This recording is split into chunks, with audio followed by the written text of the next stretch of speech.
Hello, welcome back to the Balance Blonde podcast, Soul on Fire.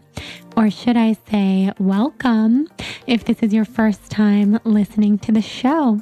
I'm so happy to have you here, whether you have been here for all 98 episodes of the show, or whether this is your first dip into the Balanced Blonde podcast life.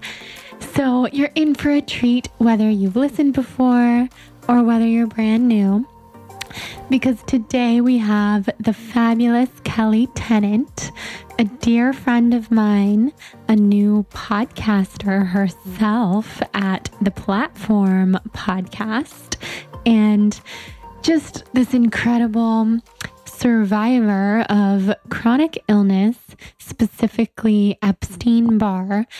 But for many, many years, she thought she had fibromyalgia, which you'll learn all about. Kelli has also worked in television for many years.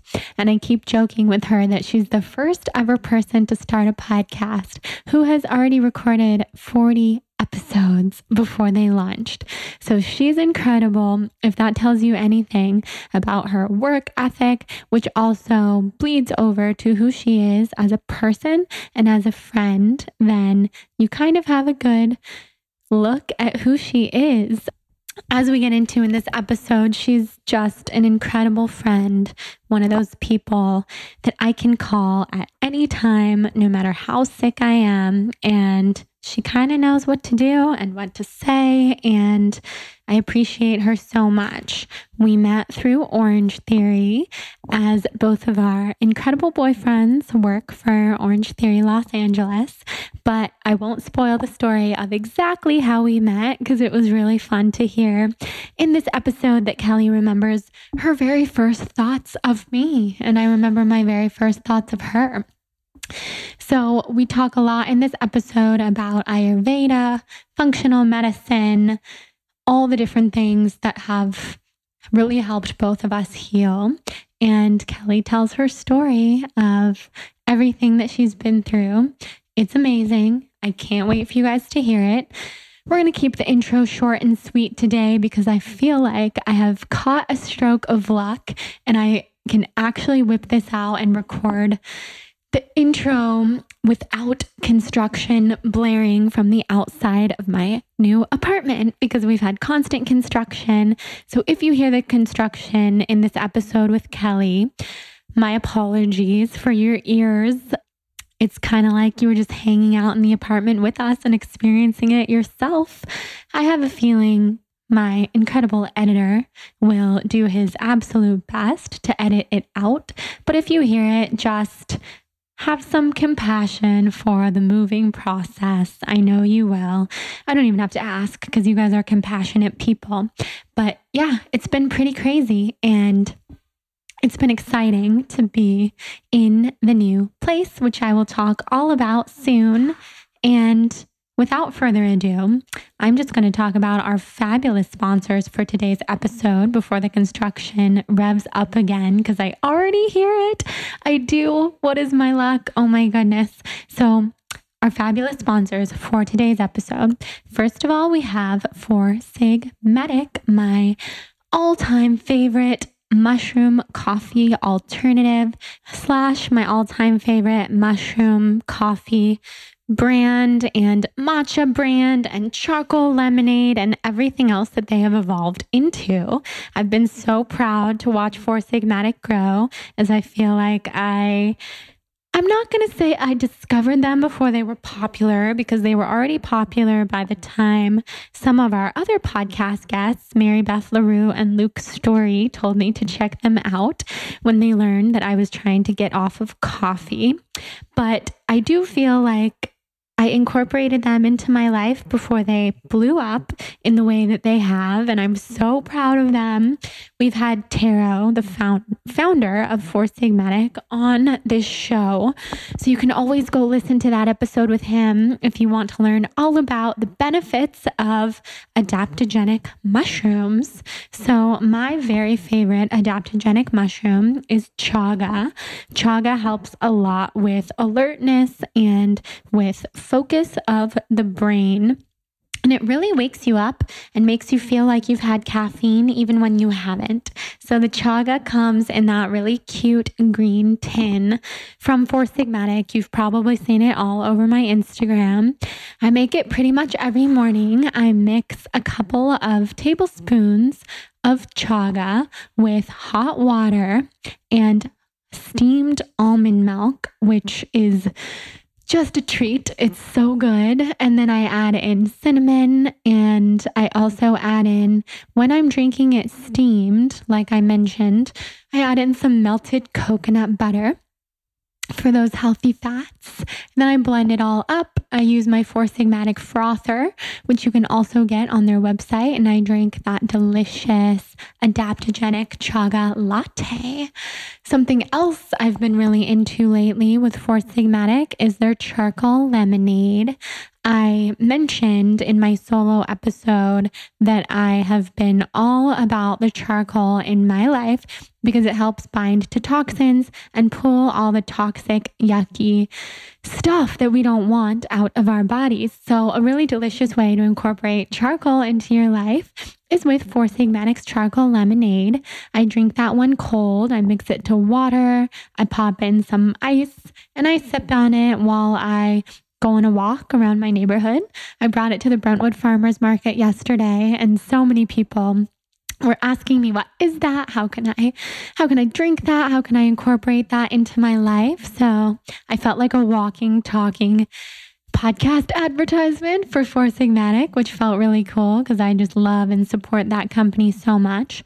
And I also have a pretty exciting, massive giveaway with the brand happening on my Instagram this week. So this episode will come out on a Wednesday, and then the following day, Thursday, I'm releasing this really cool collaboration with Four Sigmatic for their Shroom Stars campaign, and together we'll be giving away all sorts of goodies. So head to my Instagram tomorrow, Thursday. I don't know when you'll be listening to this, so pardon me if you're listening to this a little later on. Perhaps the giveaway is still going. I'm excited about that. So even if you don't enter the giveaway, you can head over to foursigmatic.com/blonde. That's FOURSIGMATIC.com/BLONDE to get your hands on Four Sigmatic with an amazing discount code for 15% off for our Soul on Fire listeners. So thank you, Four Sigmatic. You guys are my favorite in the whole entire world. And second sponsor, before we dive into this conversation with Kelli, is the fabulous omega-3 supplement that I have been raving about and have had as a huge part of my healing routine over the last several months. And that is Omax3 Ultra Pure, which is the purest omega-3 supplement on the whole entire market. So you're welcome for doing that research, because it's actually shockingly hard to find omega-3s that are completely pure, that don't have all sorts of additives or different things that will make you feel not so good. Omax3 Ultra Pure is almost 94% pure omega-3 fatty acids.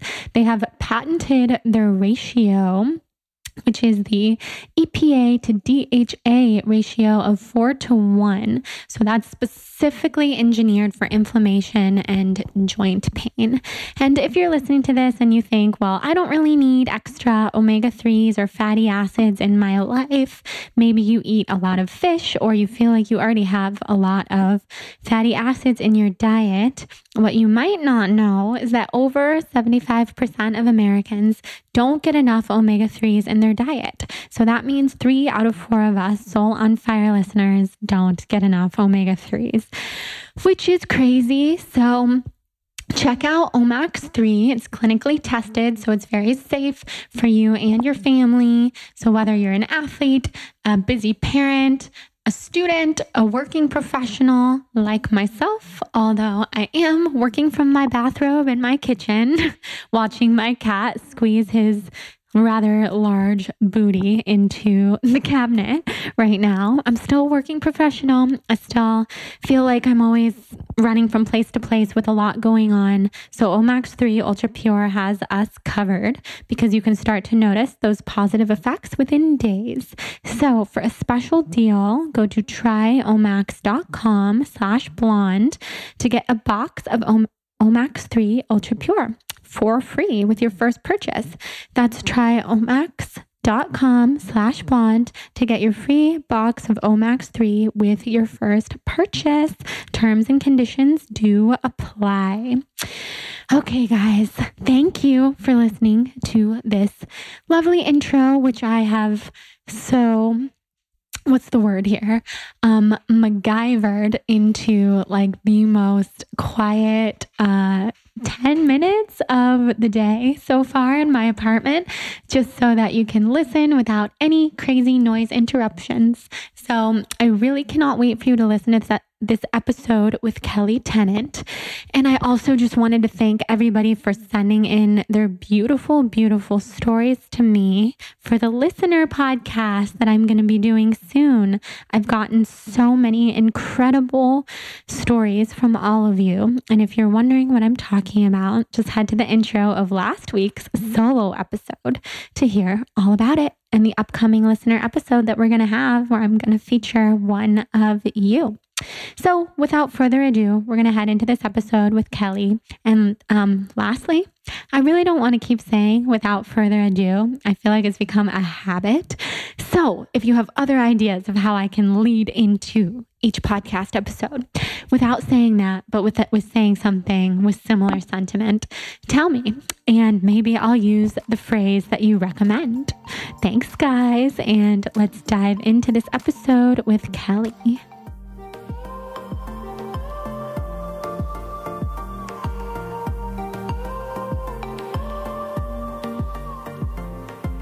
Okay, I am here with the wonderful Kelli Tennant.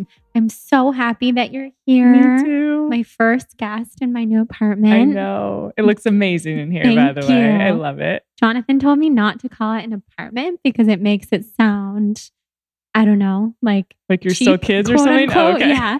So I'm trying to refer to it as our home. Yes.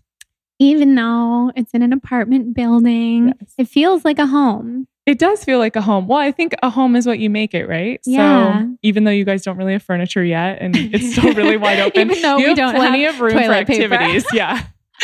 No toilet paper. It's overrated. I was like, sorry, Kelli. Yeah, but it's a home. I like that. I keep telling Hudson that. Oh, it's 11:11, by the way. Make a wish.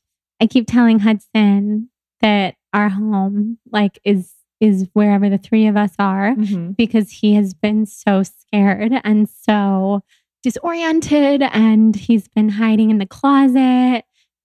He's never left our old home in his whole life.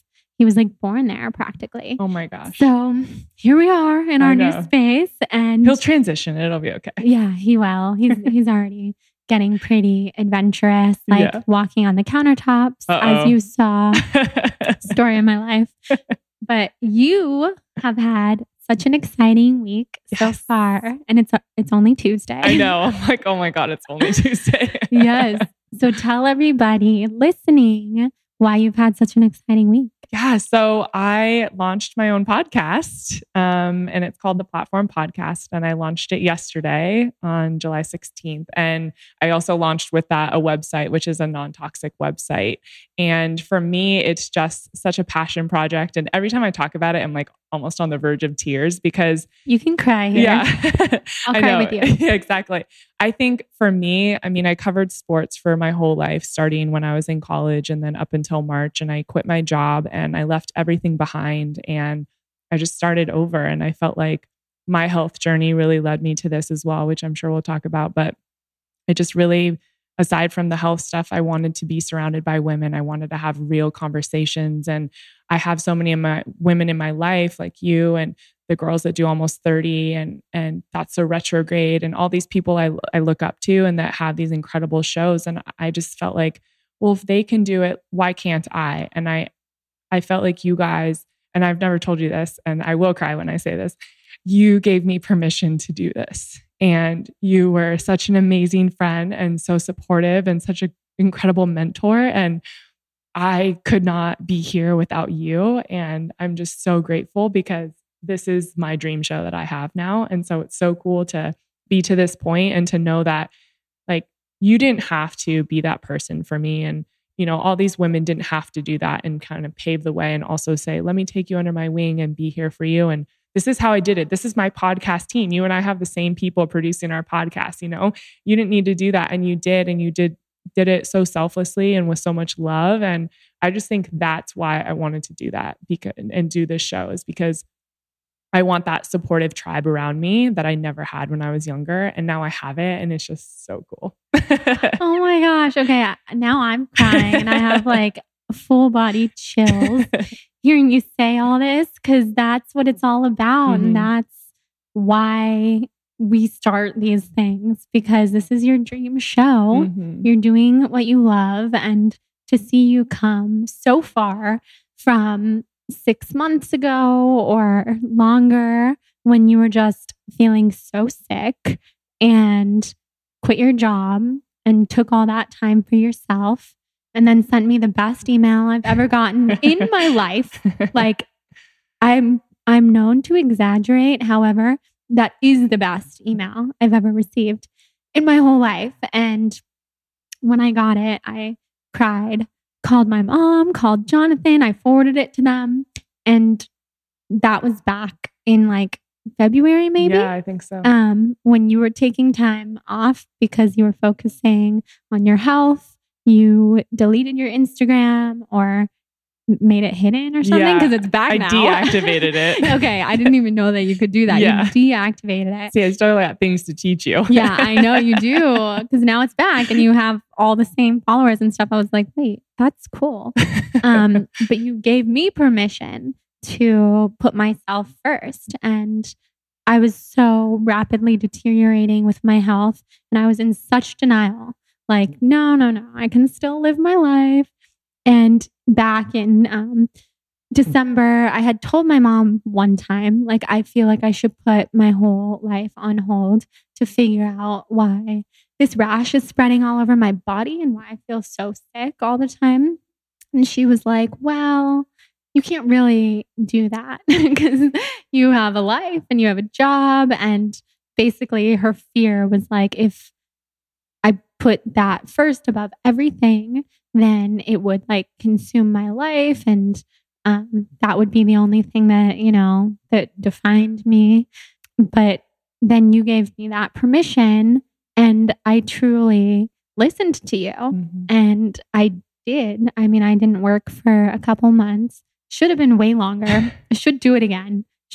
This is the stuff I think about. Like, I woke up today, like feeling really not good and just like, I'm still doing too much. So it's a learning curve, but yeah, you didn't have to do that for me either. And you went so far out of your way to just be so understanding.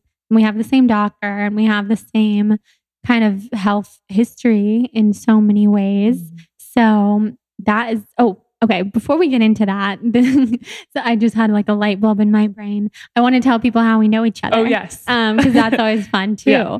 So how do we know each other? So I met you when we went to the ambassador breakfast for Orange Theory. And that's actually a funny story too that I wanted to tell because I had never really heard of you. I didn't know much about you. And our boyfriends work together. So Jonathan and Bruce are both at Orange Theory and are really good friends. And so we went to this ambassador breakfast. You guys weren't together yet, right? But were you guys? Well, we were like a secret. We were like on a break. It was like an awkward. Yeah, that was an awkward morning. I told Jonathan, I think Kelli and Bruce are dating. And he was like, no, they're not. Yeah. So we were, but then we weren't. Yeah. I don't remember what phase we were. I don't think we were dating at the time. Anyways, so I remember you coming in and someone said, I think they were like, oh yeah, she goes by the Balanced Blonde on Instagram. And you had written Breaking Vegan and all I heard was vegan. And I'm like, oh God, like I'm going to sit next to a vegan. Like, what am I supposed to talk to this girl about? Like, I knew nothing about you, but I was so hardcore, like paleo and meat and like just in that world. I think I was doing keto at the time. So I'm like, oh great. what am I going to talk to this girl about? And you're like a third of my size. So it was just so funny. Like I'm like, how much more opposite could we get? And I don't think we even really talked that morning because there was like a whole group of us.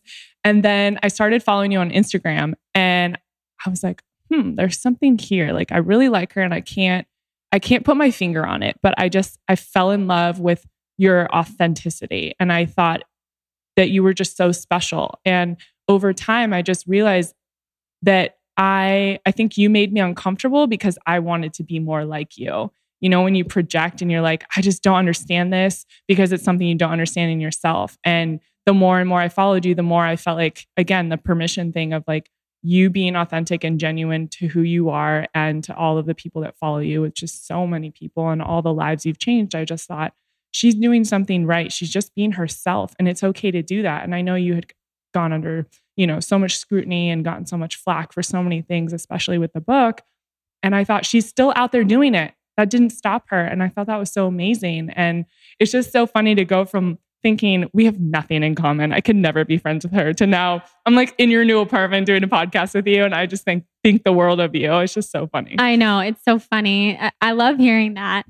I remember meeting you that morning too. And like people telling me things about you also. Because there was that other woman there who I think, was she your nutritionist at one point? Oh, Christy. She's like my best friend. Yeah. Oh my God. Yeah. That other woman. Yeah. Your best friend. And she was telling me all about you, I think, before you got there. Oh, okay. And she was like, you guys have to connect. You have so many similarities. So I was actually going into it thinking that we were so similar.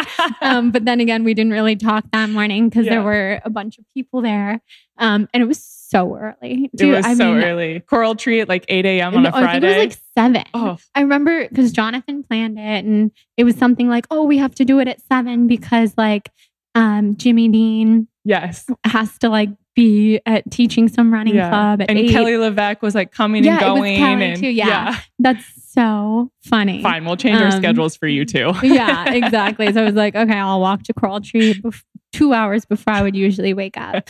But yeah, that's how we met. And then now that you and Bruce are very together and Jonathan and I are actually together because back then we weren't, we all do stuff and it's the best. Yeah. It's the best that they're friends. And I feel so lucky to have met you in the capacity that we did and then just build our friendship over time. Yeah, I think it's amazing too.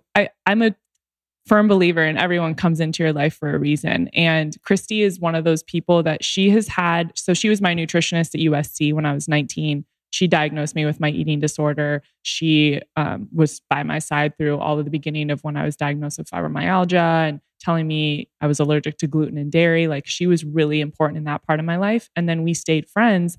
She introduced me to Orange Theory, which led me to Bruce, my future husband, which led me to you, who you've led me to not only Dr. Lekos, our functional medicine doctor, but also Surya Spa and working with Marta. I'm going back for another 5-day Panchakarma on Friday. Hell yes. Yeah. Okay, I think this is like day 20 through 25 for me now. It is. So ridiculous. It's your year of Panchakarma. Yeah. And then I just think of someone like you, and then obviously the podcast, like I mentioned, like I couldn't have done this without you. So I just think that it's so interesting when someone comes into your life and it's not like they just make an impact on one little part.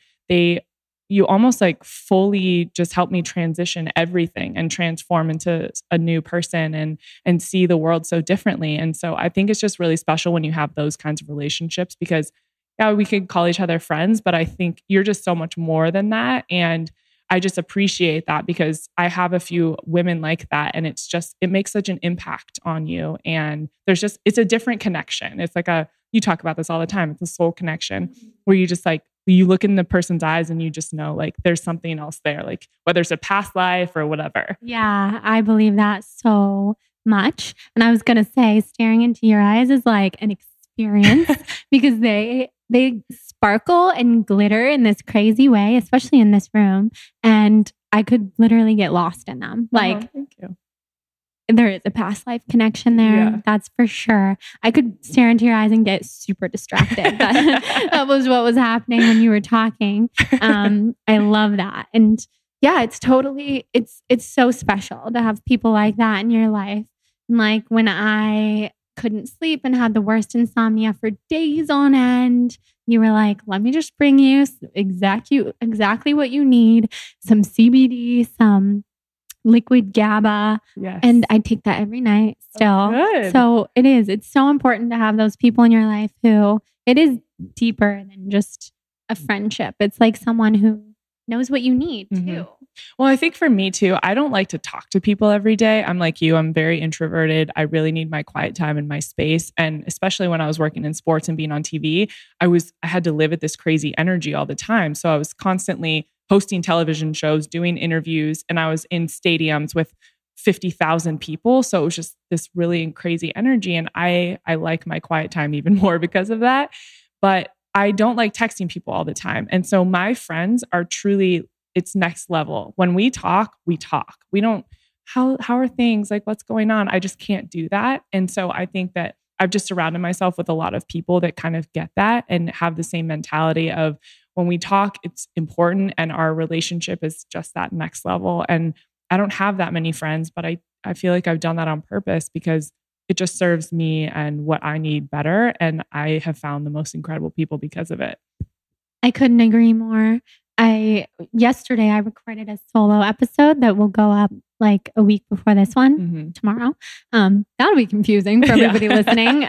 You've already listened to the episode. Exactly. And I mentioned that I think like the biggest gift of getting sick is realizing quality over quantity when it comes to people in your life. And that's not just from getting sick, but it kind of weeds out a whole other like layer of people. And that's really important. And I would way rather count my real friends on one hand than be surrounded by groups and groups of people who you can't really, really go to, who don't get it when you're just like in bed and can't see anybody for months.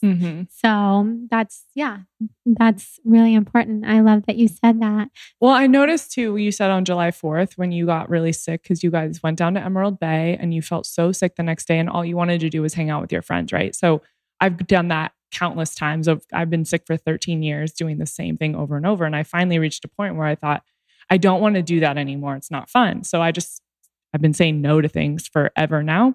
And I said to Bruce, I think it was July 4th, I was like, it makes me really sad that I don't get invited to things anymore because I've said no so many times that I've lost a lot of those like fun friends that I would just go to a party with or whatever. But at the end of the day, I'm so glad that I have my real friends that most of them don't live here, which is also why I'm not like at their house for July 4th or whatever. But I'm glad that I've sort of separated myself from that because if I were as sick as you are at this point, and I did say yes to something like that, and then I'm having a week to recover and I feel so awful, what was the point? Like, why did that matter? And so I'm glad that I have the perspective now to know it's okay that I said no, and it's okay that people don't invite me because I'm not the fun friend, but I also take really good care of myself and I feel better because of it. So you have to like weigh that out. I totally agree. There's this meme that I posted on my podcast Instagram one time that said something like, it's something like, I'm totally going to butcher it, but it was similar to, even though I'm going to say no, I still want to be invited. But it was funny. It wasn't like a statement like that. It was like, I need more friends in my life who will still invite me, even though I'm going to say no. And that's true. I mean, it's not always about the invitation. Because like you said, like life is so much deeper than that. But it is like, I mean, I went to college in LA, so did you. So a lot of my friends from college live here. They live within a block of here. And a lot of things I don't get invited to because I've said no so many times for so many years now. But to me, I actually still want to be invited. And I do have those people who still invite me and I'm like, yes, you're my real friend because you know me. And like, that's important to me because maybe 1 in 100 times I want to come.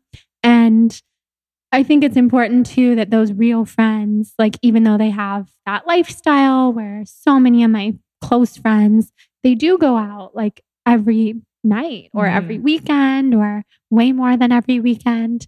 But that doesn't mean that they don't like go to yoga with me or ask me to go to dinner with them or go on a walk with me or take me to the doctor sometimes. Like those are real friends. And there are so few of them, but the fact that they exist, that's all that matters. Yeah. So yeah, everything you just said, 100%. And I'm sure a ton of people listening feel that way too. So now tell us about your health journey. You sort of started with Christy diagnosing you with your eating disorder. So go from there. Yeah. So it happened before the eating disorder. When I was 17, I had pneumonia my senior year of high school for 4 months. And then right after that, the fall of my freshman year at USC, I was playing on the volleyball team and I got mono in November, right at the end of the season. And I had it for 8 months, which is unheard of. No one gets mono for 8 months. So I gained like 30 pounds and it was this whole thing. And I didn't really know what was wrong. And no one could figure out like, how do I get rid of the mono? How do you kind of come out of that? And so I somehow came out of it and all of a sudden went into my sophomore year and I was in the best shape of my life. I became captain of the team. And I was killing it. And we were getting ready to go to Europe to go play in this overseas tournament. And we were going to be traveling around for 2 weeks and going to all these different cities. And it was around Easter time and I was at home and my left leg gave out. And it was the weirdest thing because it wasn't like a back issue where I thought, there's something wrong with my back or I lifted wrong. I was just literally standing in the kitchen and my left leg gave out and it went completely numb and it was dead. And so, I could hit my leg and I wouldn't feel it. It was the weirdest thing. And that was the beginning of the end for me, of this 13-year real journey with being sick. So they ended up not knowing what was wrong with me for that first 2 months. And I wanted to go to Europe so badly because I intuitively knew that was going to be the last time I ever played. And so going overseas with my team as the captain, it was like this really special trip that you only do every 4 years. I was like, if I'm going to go out, this is how I'm going to go out. And so they put me on every drug possible because they didn't know what was wrong. So I was on painkillers, muscle relaxers, antidepressants, like anything to numb me. And I don't know how I played. I played amazing. I played out of my mind. It was so ridiculous, probably because I couldn't feel anything. Yeah. So I was just like, let me go for it. And so I did the trip. I had the time of my life. It was so incredible. I got back and obviously it got worse. I went off the painkillers for a day and it was just all downhill. I didn't know what was wrong. I couldn't stand up straight. I was super fatigued. I couldn't walk 5 feet without being exhausted. And it was so weird to go from being in the best shape of my life to, PRing on every sprint and every lift and squatting 230 pounds to all of a sudden I can't walk within 3 months. And so that whole fall of my junior year, which was 2007, I went misdiagnosed. They thought I had cancer. They thought I had tumors. They thought I had a torn disc in my back. So from basically April to December, I didn't have a diagnosis and I was bedridden. I couldn't travel with the team, couldn't go to practice. I couldn't go to class. I almost had to withdraw. I think I got the lowest grade possible in every class that semester just so I didn't have to withdraw, but I never showed up. And if I did go to class, I was like laying in the back because I couldn't sit. It was so brutal. What kind of cancer did they think you had? They didn't know. They just started throwing out like, maybe it's cancer. Maybe it's this. Maybe you have a torn disc in your back, but no scan showed anything. Like there was nothing wrong with my back or cancer, or there was no growths in my brain, like nothing. And so I finally went and saw a rheumatologist. And by the way, this is at USC with the best doctors in the world, quote unquote, that couldn't find anything wrong. They finally sent me to a rheumatologist in December and he told me that I had fibromyalgia. And at the time, there wasn't a lot out there about fibromyalgia or autoimmune disease in general. This was 2007 and I was 19. So it was unheard of for a 19-year-old to get fibromyalgia. It was more of like something they diagnosed 50-year-old women with. And so we were like, okay, like, what do we do? I'm so proactive and I'm young and healthy. And he was like, you can never play volleyball again. And I'm like, okay. So obviously cry sesh there at the doctor. And then I had to come back and tell my coaches and team that I was retiring and I couldn't play anymore. And the first thing that came to my mind was, well, shit, I have a full ride scholarship to USC. What's going to happen? Are they going to kick me out of school? What happens? And they were so incredible. My coach and the women's athletic director, Carol Doherty, came in and met with me, and they said, you're keeping your scholarship. We're moving you. Yeah. Amazing. We're moving you off the team scholarship, but they have scholarships for students that get hurt or ill or something horrible happens, they move you. And so I was able to keep my scholarship, which was amazing because USC was my dream school, and that would have truly wrecked me. I don't know what I would have done. That would have been awful. Yeah. Like, by the way, you're sick. You can't play anymore. Say goodbye to all your friends and the life you knew, and you get to leave school. Goodbye. Like, I couldn't have handled that. That would be awful. Yeah. And imagine that probably happens to some people. Totally. And if it's like a pre-existing condition, which this probably was, they didn't have to keep my scholarship. But we didn't really know enough at the time, and whatever, it happened the way it did. And I'm super grateful. Thank goodness. So then after that, it was a long battle. I was in physical therapy. They were trying to make it better. I was seeing all these different doctors that quote unquote knew everything about fibromyalgia, but at the end of the day, there's no blood test for it. So they would just poke my body and say, does this hurt? Does this hurt? Okay, you have enough pain points.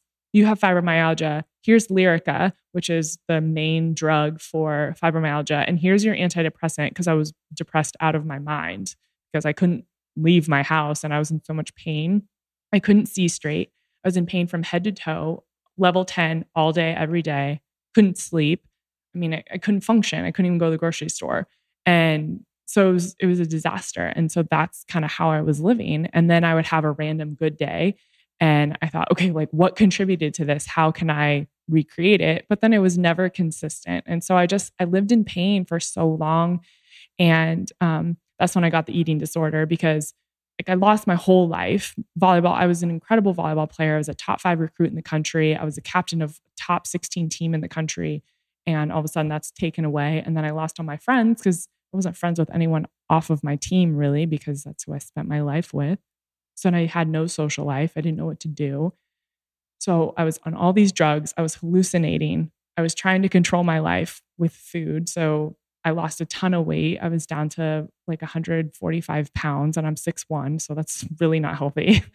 And that's when I met Christy, luckily. And so she had diagnosed me with the eating disorder, and she started looking at what was bothering me. And she's very intuitive eating, holistic, whole foods, don't eat packaged crap. So I started to transition into taking gluten and dairy out of my diet. And that was a huge change for me because, that causes so much inflammation. And so that was kind of the beginning of me changing my lifestyle. And then I went vegan for a while, and then I was vegetarian, and I would get better with each change of a diet because I think I was somehow eliminating something that was bothering me. But being completely vegan and the grains at the time, it was just too much inflammation, I think. And I was just always hungry because I think I still had my 19-year-old metabolism that was like, feed me. Totally. So I needed more. And then over time, I found paleo. And that was a huge jump for me. That was the biggest change in my health because I went off alcohol. I was paleo. So no sugar, no grains, no dairy, gluten. I was definitely eating a lot of meat, but at the time, I think it was okay for me.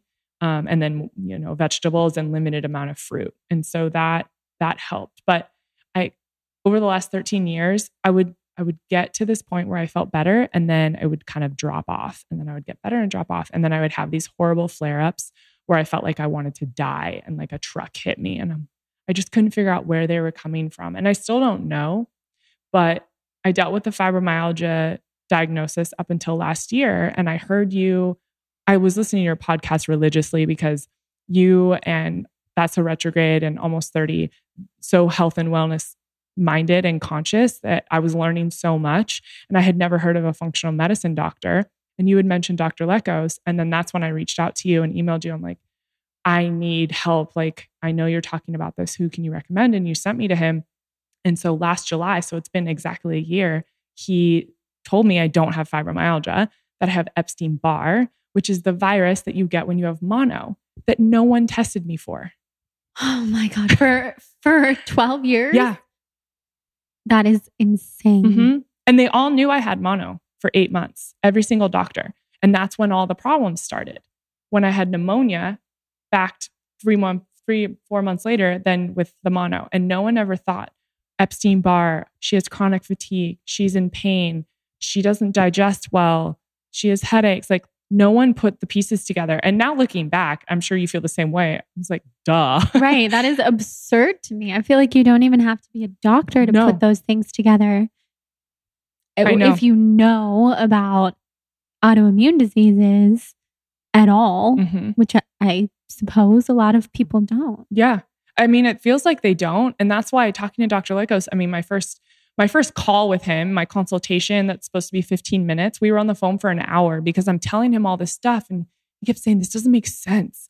I don't think you have fibromyalgia. I love the way he talks, by the way. I love him. He's the kind of doctor who, when I texted him and said I have Lyme disease, he wrote, what the fuck? Yeah. But then he's like, Kelli already told me. Yeah. She broke the news. Yes. Yeah. He was just like, you do not have fibromyalgia. You're so healthy. What you're telling me is that you have Epstein-Barr and probably leaky gut, which I knew already. I had been treating myself for that for probably 4 years now, I was on the autoimmune protocol, which is a version of paleo, which is that also made the biggest difference. Dr. Sarah Ballantyne, who goes by Paleo Mom, I had read her website for years and reached out to her, and she helped me on the autoimmune paleo approach. And that was so huge because that took out a lot of the fruit and took out the eggs and legumes and nuts and seeds and all these other things that were really inflammatory. And so then I put bone broth in and collagen. And so I started rebuilding. And so that made a huge difference. But when Dr. Likos said, you don't have fibromyalgia, I was like, well, I don't understand how to live then, because I've been living with this diagnosis for 12 years and everything I do is to treat fibromyalgia. So now what do I do? And so we went on a whole new regimen, and we tried to do everything holistically, and that wasn't really pushing it far enough. So I went on Valtrex and I went on low dose naltrexone.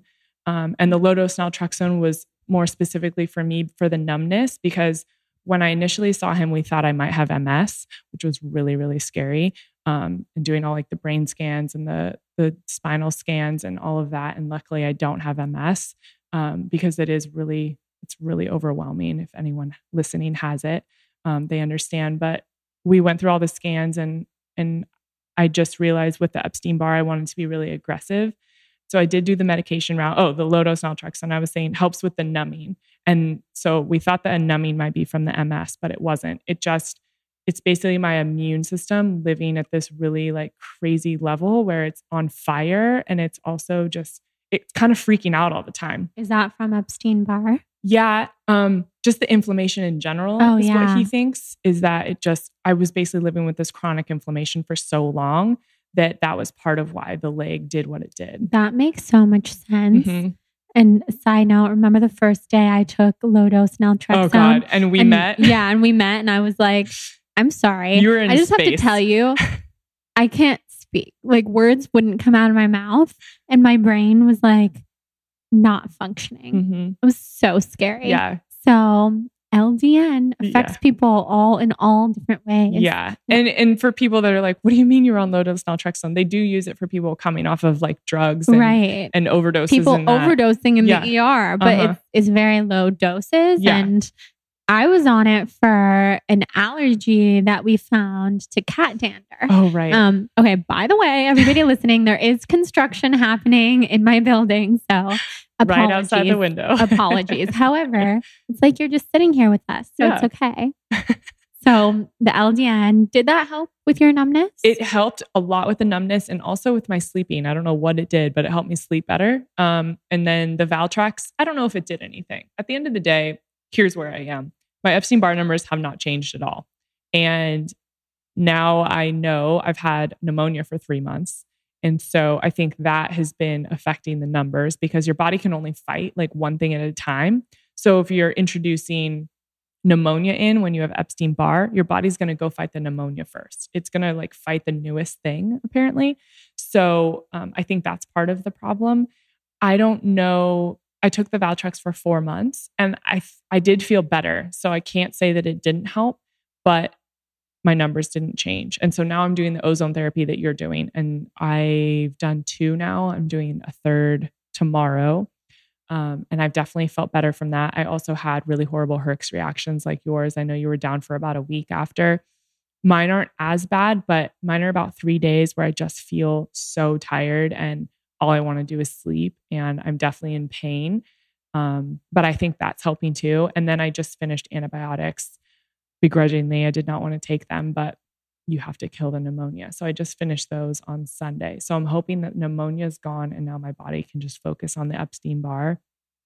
But it has been a journey. And back in December is when my body shut down again. Like I was saying, the feeling like a truck hit you. And that's why I took 5 months off social media, off work. I ended up quitting my job and I just couldn't handle it. I was sleeping 16 hours a day for 3 months and I was non-functioning. I was super depressed. I was in a lot of pain and I couldn't handle it anymore.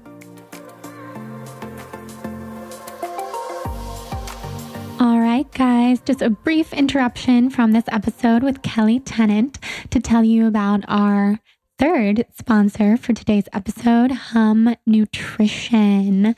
So if you've followed me for a while, then you might know Hum is one of my longtime favorite brands to support and to use in my everyday life. They are a beauty supplement company, and let me tell you a couple things about them that make them stand out from all of the rest of similar supplement brands, or should I say not so similar, but maybe from the outside they look that way. So this is what makes Hum really special. They have premium quality. All of their vitamins are made to the highest quality standards, surpassing all of the strictest regulations. They're recommended by leading nutritionists, and you can also work with registered nutritionists on their website to figure out what supplements are best for you and what your imbalances are. They have, like I said, the free personal nutritionist included. They have free shipping over $50, which is awesome. They have very easy returns. And this is what's important to me. They're sustainably sourced, pure and potent, gluten-free, non-GMO, and clinically proven. So there's tons of research backing all of their different supplements.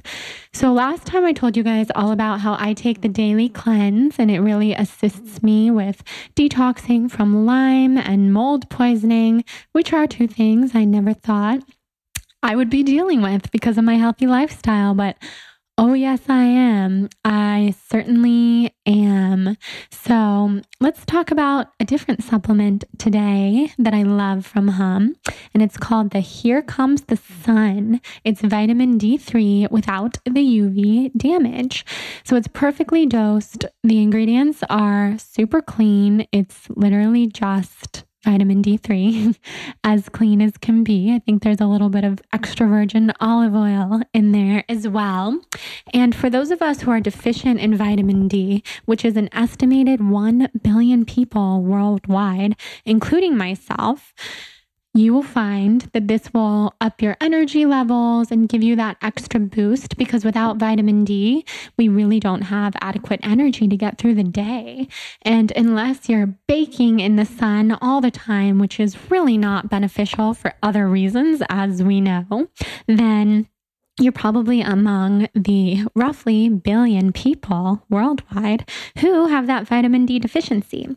But if you're interested in trying other supplements and not just my favorites, then head over to humnutrition.com and use the code SOUL, that's SOUL, at checkout for 20% off of your first order with them. They have omegas, they have calcium, they have so many great things. I really highly recommend them. Want you to check them out. So head over humnutrition.com, use the code SOUL, and get that rad discount.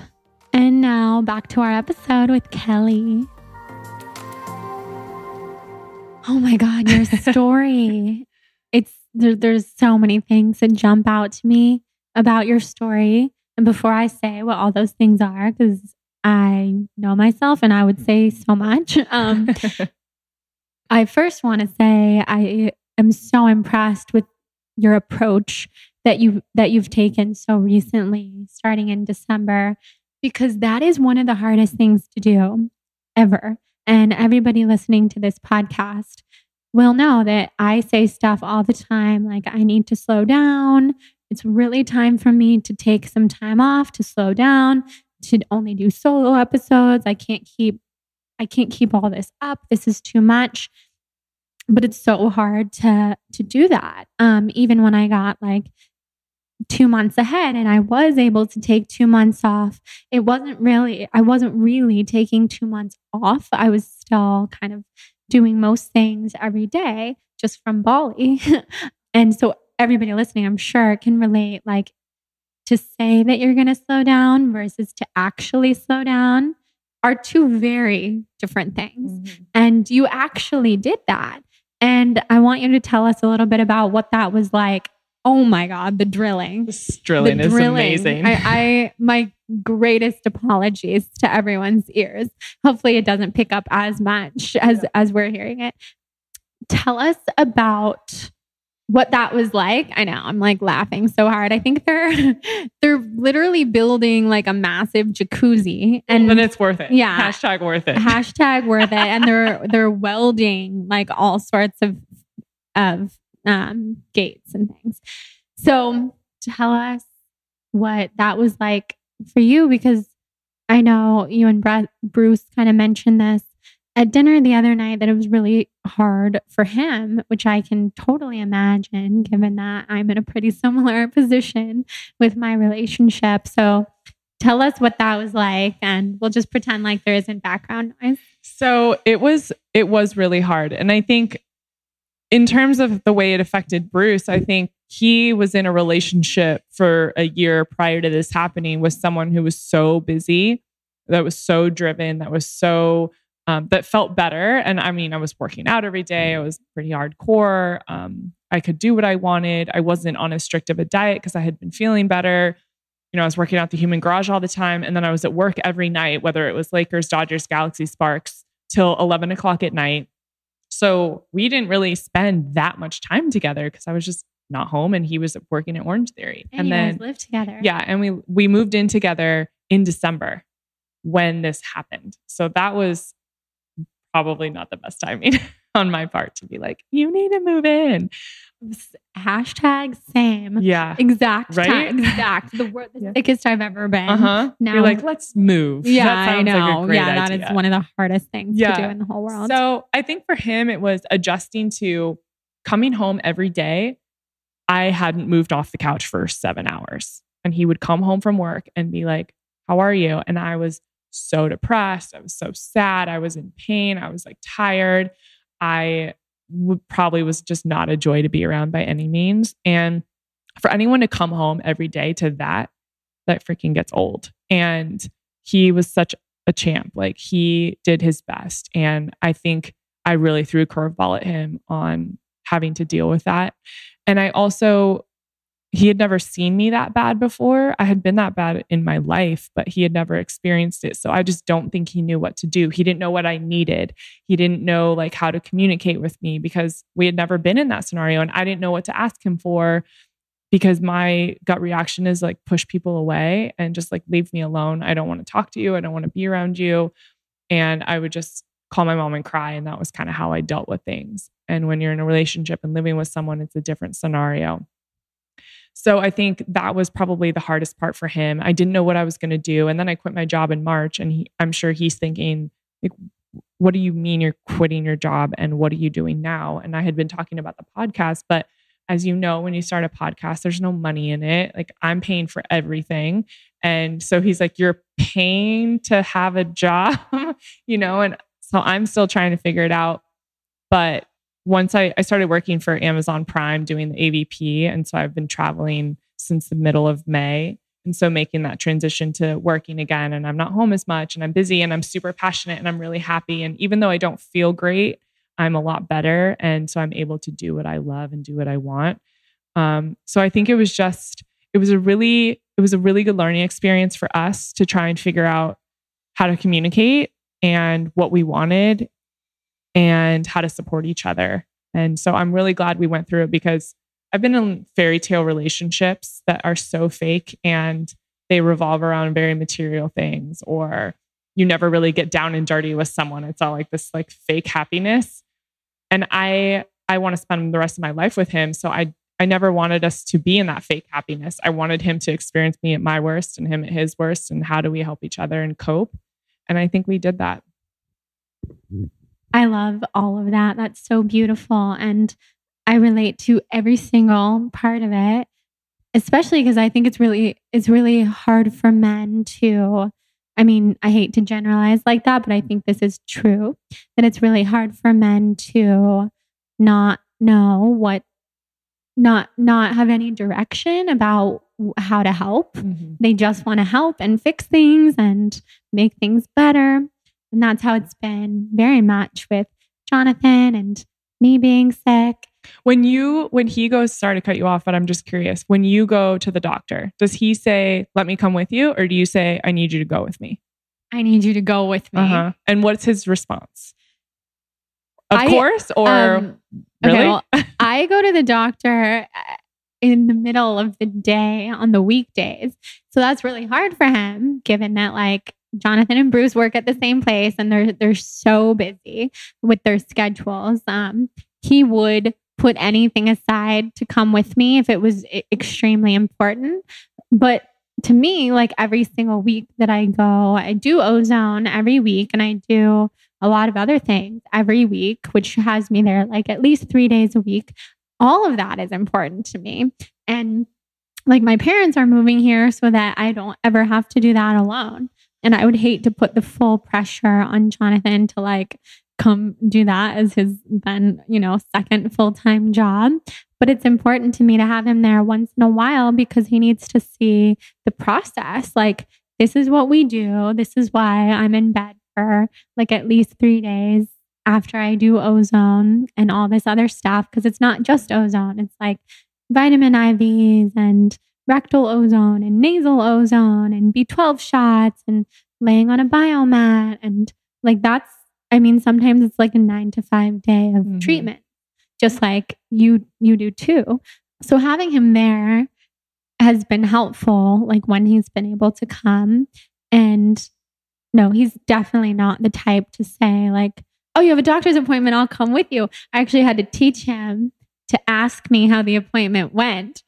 And he was like, really?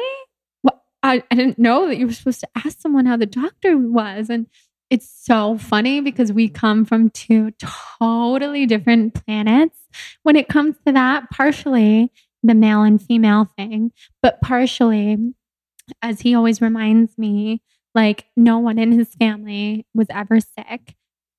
His mom has told me, and like I love his mom, we're super close, and his dad, but she's told me that she's never been sick like in her whole life. And that's also kind of because like her mom was like psychosomatically always sick. And so there's just actually, when you dive into it, like a whole history there, which I don't even know if Jonathan like knows, but that's the way I look into things. Yeah. And so he said, and this is so funny. Well, I might have told you this already, but like the only health problems I've ever had are dandruff and what was the other one? Lactose intolerance. Yeah, you said that at dinner the other night, and I'm like, must be nice, buddy. Right? Yeah, literally. I'm like, you do have a really bad cat allergy. That's like worse than those other things. But no, he doesn't know. And whereas I grew up sick, and it's not that like anybody in my family was ever really sick because they weren't. Other than my sister has like a really similar autoimmune disease to the one that I have, but hers has been like such a battle, and she has kids, and like this happened all after she had kids, and she had to quit her job, and like it's just like hers is so bad, but she's so different than me. She doesn't talk about it or like ask for help, even though I think most days she's like 10,000 times more worse off than I am in terms of how she feels. But yeah, just being like a female, I think you just like think about those things more often. And if I have like a family member or a close friend who's really sick, I would go 10,000 times out of my way to ask like how the appointments are going and how are you feeling and how can I help? But once I told Jonathan, like, it means a lot to me that you acknowledge like what I'm doing and ask me how it's going and 10,000 trillion other things. Cause like I need a lot. Cause we're very high maintenance, but we don't care. Yeah. Then he does that. And like he takes direction very well. And it's just night and day. Men are from Mars, women are from Venus. Well, I think the reason I asked you that is because Bruce and I actually had this exact conversation at dinner last night. And I brought you and Jonathan up as an example because you're my closest friend that also has very similar issues. And so you tend to be my example for things because no one else gets it. I'm like, well, Jordan and Jonathan, blah, blah, blah. No, I bring you guys up too. But I said to him, I don't know, we were talking about the doctor or something. And we were talking about you guys moving in together. And I was like, I'm so excited I get to go be on the podcast and see her place and whatever. And I said something about how great Jonathan is with going to the doctor with you and all these things. And I don't remember what his response was, but I just said something to the effect of, I would really love for you to go to the doctor with me or offer to go to the doctor with me. And he looked at me like I was speaking a foreign language. And I can just picture this. Can you see Bruce's face? Like, and he is the sweetest, most loving, amazing man on the planet. I love him so much. He treats me like a queen and just loves me to death. Sometimes so much it's overwhelming. I'm like, what do I do with this? So I have to preface it with that because it's not that he doesn't want to be there and support me. He just doesn't even think to offer. He's like, well, why would you want me to go to the doctor with you? He's like, I can't do anything for you. And I'm like, right. Not always about it's not about that. It's not about, I don't need you to diagnose me. You know, I don't need you to like put the needle in my arm for my IV. I need you to just be there to support me because this is a really hard thing. And I want you there. And I also said, I know you're so busy. So I know you're basically not going to be able to come with me like ever because I too go in the middle of the day because I too host a podcast and have whatever time I want to do this. I said, I just want you to offer. I want to know that you care. And that is a sign that you care for me. The same as when I get home and you say, how was your day? How was the show? How was whatever it is? The way you do that, I want you to do that in this way too. And I think this speaks to the conversation. And I think it's so important to teach young women this is communicating what you need in a loving way, not attacking them, not being like, what do you mean you don't understand? Or what do you mean you don't want to go to the doctor? I don't actually need him at the doctor, right? Like I can be fine by myself. But knowing that he is willing to be there or willing to ask, do you need this? That's something that you sometimes have to teach people because he didn't grow up like that. Whereas I grew up, my mom was always there and she would drive up when I was sick at USC and drive to LA for every doctor's appointment I had. I could go, I'm 19 years old, but she wanted to be there and know that I had family and support. And so I think it's just such an important conversation to have. Just like I want him to tell me what he needs and what he wants, because otherwise you're pretending like they are supposed to know what you want or they're supposed to read your mind. And that's not fair. And how are you ever supposed to have good communication or a good relationship when that's how you communicate? Yes, I 1000% agree. And to add to that, if you don't communicate what you need, it will just build up and build up and build up. And then you will say it in a way that is not loving. And that is hard for everybody. Mm-hmm. And that's what happened with us a few days ago, because there's so many moving parts to being so sick. And if you communicated every single thing that you needed and wanted, like you'd be talking for 7 days straight. And at least for me, like there's so much. And if your partner like has never been sick and doesn't get it, like sometimes you just have to choose what you say and you have to say it very, very articulately, or else it will just fall flat. Right. Or else you'd just be talking in circles, trying to find ways to get it across to them, which has happened too. And we had just moved in here. We've only slept here 3 nights and the moving process has been insane. So we woke up here after sleeping here for the first night, but I didn't sleep because I have raging insomnia from being so sick and the stimulation of like a different environment. We don't have our blinds yet. So it's so bright. Like I didn't sleep at all. And we woke up that morning and we had so much to do. We had only moved like 25% of things. And so Jonathan is like, okay, like, let's get up. Let's go to the farmer's market. Let's go to Erewhon. Let's go back to my place. Let's go back to your place. Let's get all the stuff and we'll keep moving. And then then my parents are coming here at 4 and then we'll go to dinner and then we'll go back to my place and cart more stuff. And I was like, you don't understand me at all. And I mean, this was not his fault at all. It's like, I've been struggling to find the words that he needs to hear for him to understand how I feel, because there are really good days, like you said. And the day that we moved, like I just powered through on adrenaline, and it was like a 16-hour day on my feet, and I did that. But like the next day, I can't do that again, even though it's moving. I get it. Like it has to be done, but basically, I was just so overwhelmed. I was like upset about a bunch of different things. And I just started like hysterically crying so hard. I couldn't even talk. And of course, he felt awful.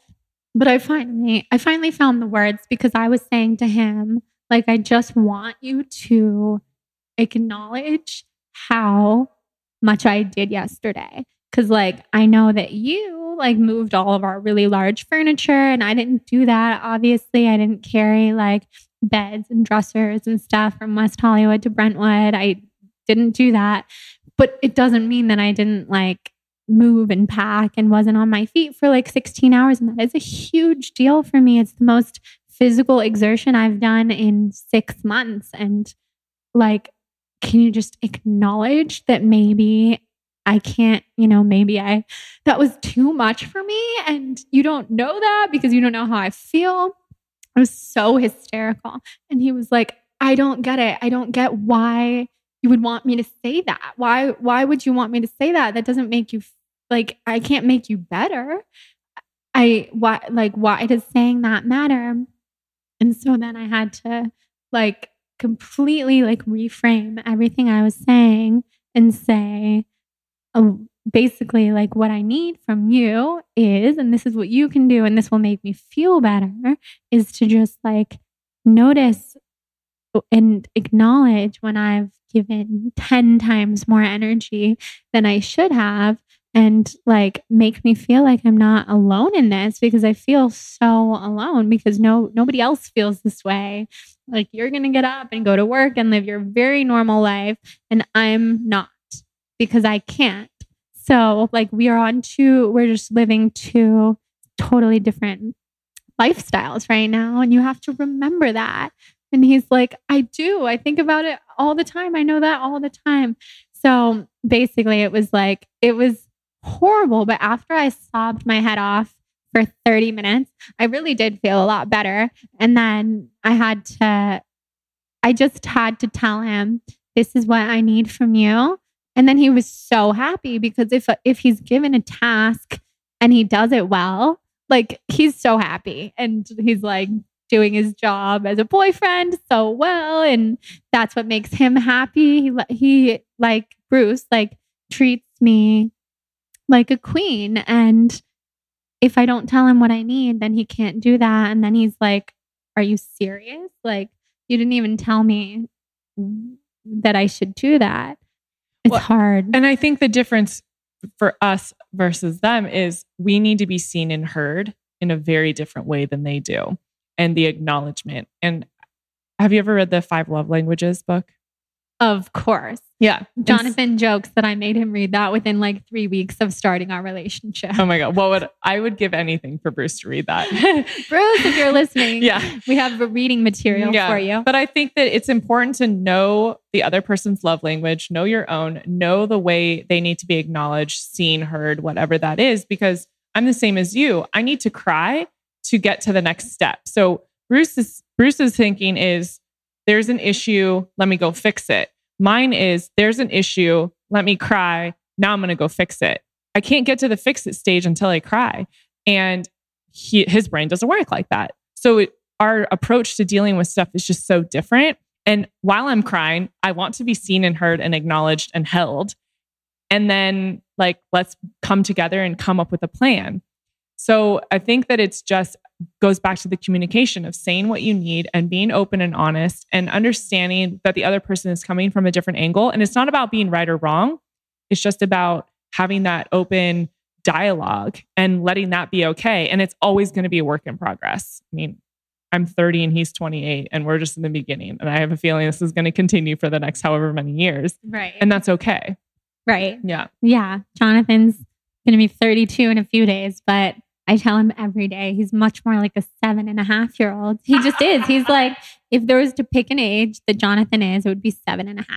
Because like he is like a little kid. Like if you tell him what to do, I mean, no. And he's like a full functioning adult and he's amazing, but he has this side of him as like everybody does. And you have to kind of look at them that way. Like, no, I need to tell you so that you know, and then you do it and like, we're proud and yay. But it's just a learning experience and they want to be there for us and they are there for us. And it's hard for everybody. And I so recognize that, like, even though we're, talking about this now and it's so great because we can both relate to this and probably a ton of people listening can, like, we also know that they're doing the absolute best that they can. And this is a really hard situation and it takes a really strong saint of a man to be with someone who's really sick and like not leave them. I get a lot of messages from young girls on Instagram that always ask me for advice if they're sick and they're with someone that doesn't understand or a guy that doesn't treat them well and they're dealing with a lot of health issues. And I use Bruce as my example now because he's such an incredible boyfriend and he's always there. And when I ask for what I need, he always is so amazing at providing that and supporting me. And I didn't have that a lot when I was first sick. I had a boyfriend when I first got sick who told me I was crazy and making it up and would like ignore me and tell me I was psycho. Right. And I think so many, especially in your early 20s, that's what we deal with. And I always tell them, if you're not with someone who is taking care of you and loving you and understanding what you're going through, walk away, because that is not a healthy relationship. And you can only try and explain yourself so many times and be honest about what you're going through. And if they can't understand that, then it's not a place for you to be, because that unhealthy relationship and that stress will add to your sickness. And that's not okay. It will add to your sickness and it will only make you sicker. Mm-hmm. I totally agree. I was with someone before Jonathan that was the same thing. He thought that I was a hypochondriac. And every time I went to any doctor, he was like, oh, another doctor. You're just going to listen to what they tell you to do and you're going to think it's going to work. And like, it's all in your head. It's like, no, you are so not an evolved person and you can't even try to have compassion for something that you don't understand. And if you're with someone who has compassion and even though they don't feel what you feel, are completely willing to give you what you need and support you and be there for you and understand that this is a season of your life. And I'm always reminding Jonathan and myself that, like, I'm not going to be this sick person forever. Like when we were in Laguna and I was having the worst health day that I've had in so long and I could barely walk up the stairs. Like I was like a 95-year-old and there were like elderly people passing us on the stairs. And I was just standing there like, this is hell, and so mad at myself for putting myself through that. Like I didn't have to be there. I was telling him like, this is not going to be me forever. You know who I am when I'm healthy. And he's like, I know. Like he doesn't, I need to hear that more than he does. Doesn't question it. It's you that questions it. You're insecure about it because you feel bad and you want to be healthy and you want to be the person you can be, but you're not. And then it's scary and you're like, well, shit, am I going to be like this forever? There's like a little piece of you and piece of me that's always nervous about that. Like, well, what if this ozone doesn't work? Or what if I have Lyme and I didn't know it for how many years? Like all these little things come up and I think they're more stable and like get it and have better perspective than we do. It's true. He's like, I absolutely know that you're not going to be sick forever. I was like, okay, good. I hope that that's true. And I know that it is. So what have you found that has helped you the most, like helped you just manage your symptoms the most and live your life to the fullest with energy? I think it's gone in seasons. So I mentioned I've changed my diet a lot. And I think each one of those seasons, that specific lifestyle or diet has been really helpful. But most recently, I think the Ayurveda has made the biggest difference. I said I'm going on like Shout day out, 20 to 25. Surya. Yeah. Oh, the best place in the whole world. And I think Marta, the woman who runs it, the doctor there, she, not only is she freaking brilliant, like just beyond your wildest dreams, she has just this incredible energy about her where you just feel really taken care of and understood. And when you're on that table and she's checking your pulse to figure out what treatment to give you, there's never a time in my life where I feel more understood and more taken care of, because there's nothing where she's like, oh yeah, I don't know. There's an oil or an herb for everything. Always. I'm like, oh, my back hurts. She's like, let me whip you up an oil. I know. Oh my God. Are you Vata? I'm Pitta. Oh, you're Pitta. I am too. I'm like very Pitta. I know you're 2 doshas though. Like you're a mix, right? Or you can be all 3. I don't know what my other is. Yeah. She's never told me. Well, it also goes to like which one is out of balance. Yeah. And you have a Pitta dominance. And I think we both do. Yeah. Hence the pindas, which are such an uncomfortable treatment, but they really work. They do. So for the first time during my 5-day Panchakarma last week, for the first time ever, she checked my pulse and said, oh, you don't have excess heat. You don't have to do a pinda today. Yes. And you can do an oil shirodhara for the first time ever, because I've always done coconut. Cocoa. Yeah. Which, have you ever done oil? Yes. I started out with oil. Then we basically done cocoa for the last like 15 treatments. So I'm curious to see where I am. I think a lot of the heat is gone from my body.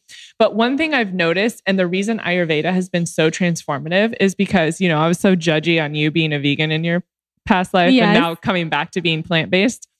I feel the best when I'm freaking vegetarian vegan, which is so Isn't that so funny? And we were both so hardcore paleo keto for a while. And I think, and look, I could go back to it. It's the same way you say. I don't want to label myself. I don't ever want to say I'm a vegan, I'm paleo, I'm keto. I don't ever want to do that, because it depends on where my body is. Right now, every time I have meat, I smell so bad. And I don't tell people this. This is the first time I've ever said this to someone other than Bruce. So interesting. I reek. Like I smell like I haven't showered in months. My armpit, it's like, I can't even explain it. Yeah, that is toxins. Yeah. That's just your body telling you this is toxic to you right now, and you shouldn't have it in your body. And so I keep going back and eating meat, because unfortunately right now I'm in such a crazy travel schedule that every 2 weeks I'm gone for a week doing the AVP, and then I record my podcast on the road in every city I go to. And when you're on the road and you're traveling, one, you're more lax because you're not going to Erewhon every day and cooking in your own kitchen. So we go out to like team dinners and I'm having a steak or I'm having a glass of wine or whatever it is. And I smell so bad every trip when I get back. And I also get a cold every time. And I know it's because I'm eating food that doesn't agree with my system. And every time I come home, I'm basically a vegan when I am home. And then when I do Surya, because you have to be, I feel so much better. And so I'm fighting it so hard because I've been a meat eater my whole life. And I'm like, I cannot be a vegan. Are you kidding me? And it's just so funny. But I think it's made me feel so much better. And for right now, this is just how I eat. And luckily Bruce is like, I love when you cook vegan meals, which is so funny because he's such a meat eater too. No, I love that. Yeah. I like the way that Marta approaches it, our Ayurvedic doctor, because she says that basically only eat animal products when you need to. Mm-hmm. And so like if you're craving meat, like you probably need it, or if you're on the road and like that's the only option. But when you have the choice and when you don't need it, like always choose the plant option, basically. Well, and I think it's being smart about what you're cooking and what you're putting together. It gets boring. Like I don't want to have the same thing every day. So it's about being creative and looking up different recipes and finding different places that you can eat, finding restaurants where you can have something that you like and enjoy and that tastes good.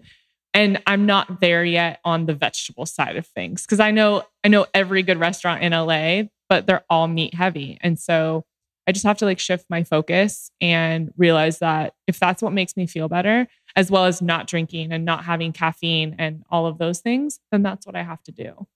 Yeah. And when you're putting your health first, like those things become very secondary. Mm-hmm. That's what I try to tell people when people ask me, how could you ever be plant-based again after your story, after your veganism and eating disorder and the labels? And I thought you were label free.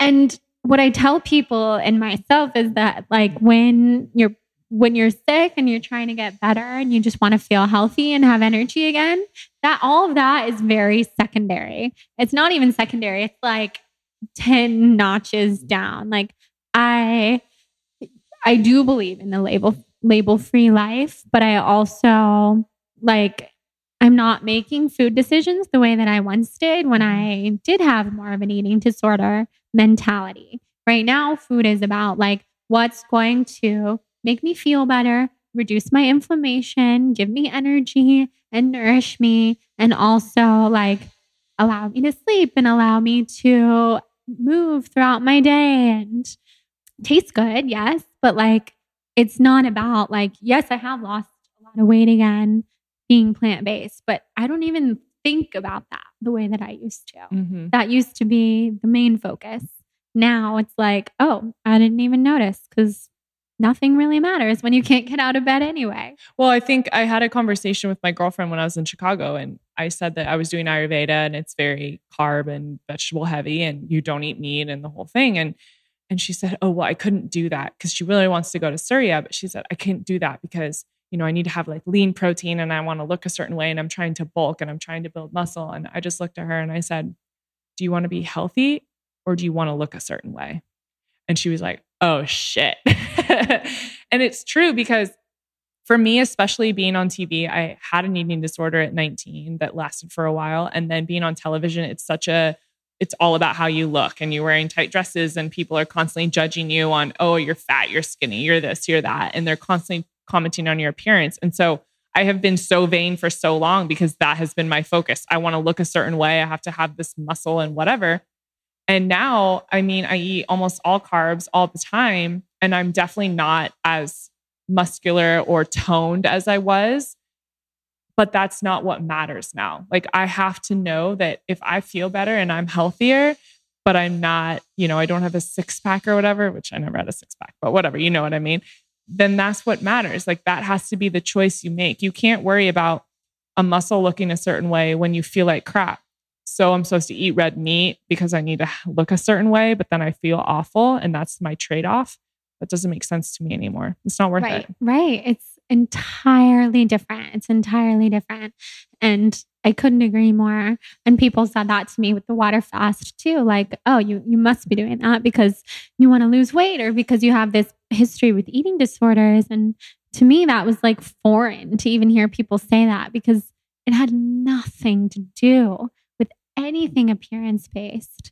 I couldn't even believe that, you know, like strangers are always going to impart their opinions, and having a public lifestyle, you sign yourself up for that. So I don't take it too personally, but there were a few messages I got that I did take personally because people just attack and attack and attack, and they clearly are not the ones who know what it's like to not be able to get out of bed in the morning when like I was doing a water fast to reduce inflammation, to hopefully get that full body rash to disappear so that I wasn't itching 24/7 and awake 24 hours a day because of the itching, hopefully to get my fibroid shrunk, which it didn't. And I learned that yesterday. It's actually grown like I thought.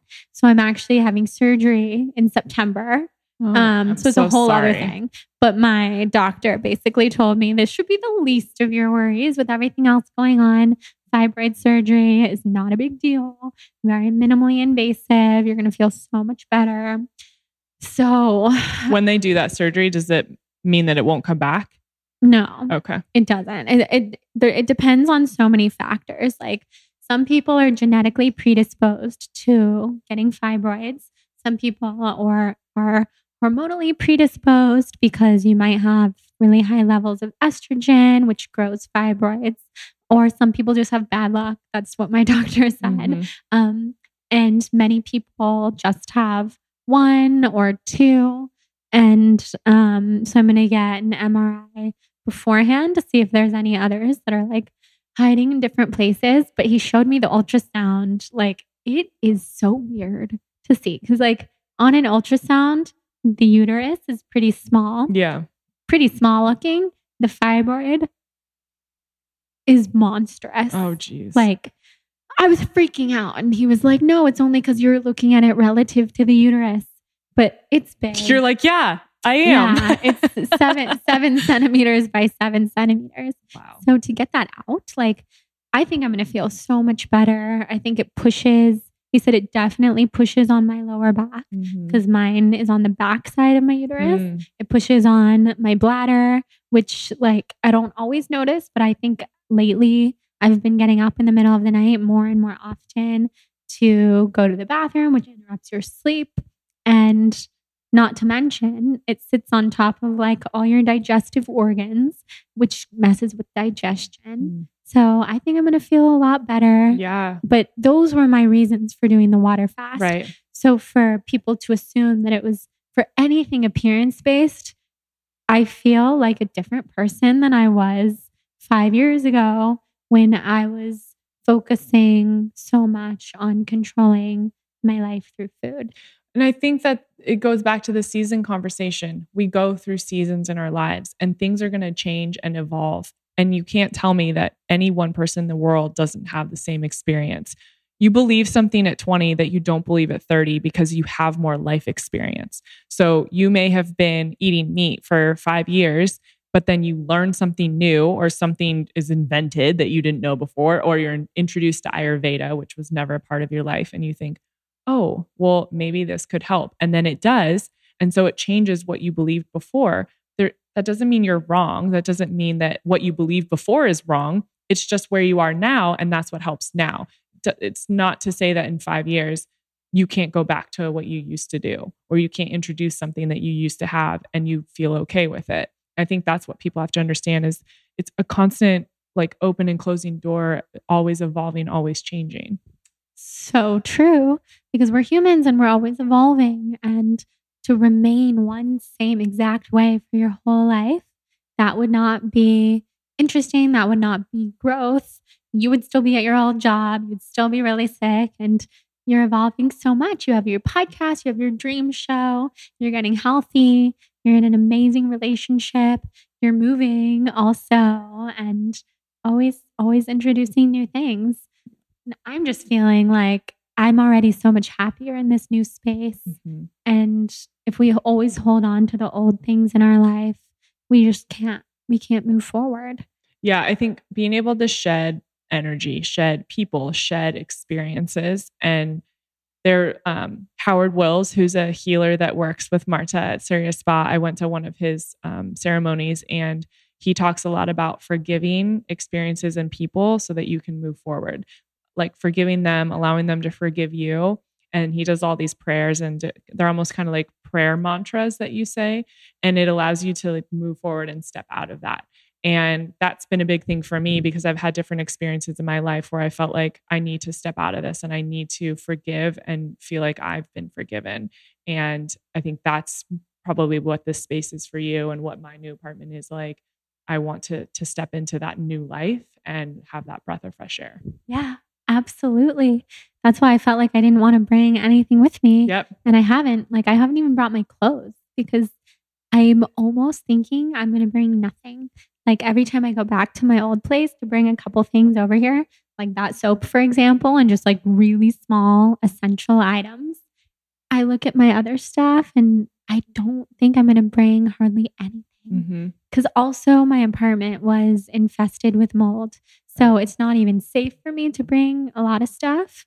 I can bring clothes because I can wash them in borax, which is what you have to do Lovely. if there's mold. Yeah. But I don't know. I love the idea of starting fresh and starting over. So tell everybody, since we have to wrap up so that I can go to Ozone, the doctor, yep. Where they can find you, your new podcast, what it's all about, the fact that you've already interviewed like 40 people, which seriously blew me to pieces. I was like, are you kidding me? Yeah, but I've been doing this for a living for a long time. So I know you have. You're like a professional interviewer already. But still, I mean, who starts a podcast with that many interviews? I know. Somebody who loves it. Yeah. And somebody who's good at it. Thank you. Yeah, no, it's been really fun. So, the podcast is the Platform Podcast, which is not on every platform yet, but I'm hoping by the time this episode comes out, you can listen to it everywhere. Right now, it's just on Apple Podcasts. That's the best place to be. It is, obviously.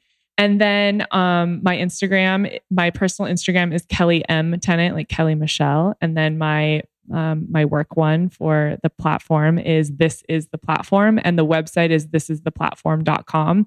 And the website's really cool because it houses all of the podcast interviews with videos from each podcast because we film everything. So there's mini videos that go along with it. Yeah. And then it also has a whole non-toxic retail shop. So all of my favorite products are there. So you can click on them. It'll tell you about them and then you can shop them as well. And I just wanted to create this really big educational component about non-toxic, healthy living because that's been a big part of my life as well as yours. And I think more people need to know about it and also have access to it. And people always ask me, what do you use for this? What do you use for that? Now it's all going to be housed in one place. And I can also support so many amazing women who have created and founded these companies and these products by putting them there and then interviewing them on the podcast as well. So I'm really excited about that. I'm so excited about your podcast. Thank you. So over the moon about it. We have to schedule your interview now. I know. Reschedule because Yes. I am literally the queen. This is why I'm so bad of rescheduling things. And that's why I only go on someone's podcast if I love the shit out of them and because it's fun, but because I know myself. And when you only have so much energy to give, it is freaking, it is a lot. Yeah. But I'm so excited to come on. It's gonna be fun. I want to do it as soon as possible. Yes. I'm I can't so wait. excited. So, okay. When we get off, I want you to tell me how you decided on the name, the platform. Yes. Well, no, tell us now. Real fast. I was going through a million different names and I basically just wanted something that could house everything that I want to do. The podcast, the non-toxic retail website, and I have a lot of other ideas for educational components I want to create. So it needed to be a name that could go across the board. And I always said from a young age, I wanted to be famous and have a platform so I could help people. And so this is the platform. This is the platform. And if you were a color, what color would you be, Kelli? Oh, I think I would be blue. I love when you ask people this. I always think of my answer, but I think I'd be blue. I love the ocean because I am Pitta. I need that balancing energy of the ocean and it's always brought me a lot of peace. And so whenever I think of trying to be peaceful and calm, it's always blue. That's so beautiful. Thank you. I love that. And of course now the noise stops. I know. It's okay. Always, no matter what. But hopefully everybody listening didn't hear it too much. Yeah. Thank you for being here. You're the best ever. I love everybody you. Go listen to Kelli's podcast. Yay. Brand new. Give her some female followers because she has a really, really high male audience because of her years in sports My past television. life. Yeah, your past life. So definitely just go find a new amazing person to follow. Thank Kelli. you. Mwah. Mwah. Love you. Love you. Okay, guys, thank you so much for listening to this episode with the beautiful Kelli Tennant. I didn't really think I could be more obsessed with her before we did this interview, but after we did, I can safely say that I am. I feel so lucky that Orange Theory brought us together of all things. So thank you, Jonathan, love of my life, for making that one happen. And I'm just so happy. I love the relationship between Kelli and Bruce. And I'm really glad that we got to talk about what it's like to be in a relationship when you have a chronic illness, because that's a whole entire journey in itself. As many of you probably understand from your own life, but if you don't, then hopefully this conversation maybe opened your eyes to some of the vulnerable conversations that have to take place when you're sick and when you're dealing with all sorts of issues that a normal, quote unquote, what is normal anyway, healthy young person should never have to deal with, especially people like Kelli who take such incredible care of their bodies. She's currently in a punch of karma at the time of recording. So, I mean, I really hope that she's getting some relief and finding some detox and calm zen for her body, because she deserves it. So thank you guys for listening to this episode. Definitely go support Kelli on the Platform podcast and her new Instagram. This is the Platform. She's also Kelli Tennant on her personal Instagram. So beyond all of that, I'll just remind you quickly about our sponsors, since we chatted and who knows, you may not remember about the intro. So we had Four Sigmatic, Omax 3, and Hum Nutrition as our amazing sponsors of this episode. All three of them offer incredible discounts, so head to the show notes for those. And if you'd like to continue the conversation, head over to the Soul on Fire podcast tribe on Facebook to join the tribe, hang out, meet some friends from all over the world, stay up to date on my events, which there are very few and far between, but I do have a couple coming up, and to just talk more about the topics that we talk about on this show, all things health and wellness related. So head over there, Soul on Fire Podcast Tribe on Facebook. And if you're feeling inspired to rate and review the show, then head over to iTunes, leave a rating and review, which seems kind of hard sometimes, but it only takes like 5 minutes. And I value your time very much. So if you take the time to do that, then email me a screenshot of your rating and review to Jordan@thebalancedblonde.com, and I will send you my blogging tips and tricks document that I send to everyone as a thank you to rate and review the podcast. So thank you. I hope everyone is having just the most beautiful Soul on Fire inspired day. I'm hanging out in my kitchen, like I said in the intro. And I am excited to show you guys my new space so soon. I'm so in love with it. It sets my soul on fire. Makes me really happy. I love you guys, and I will talk to everybody very soon.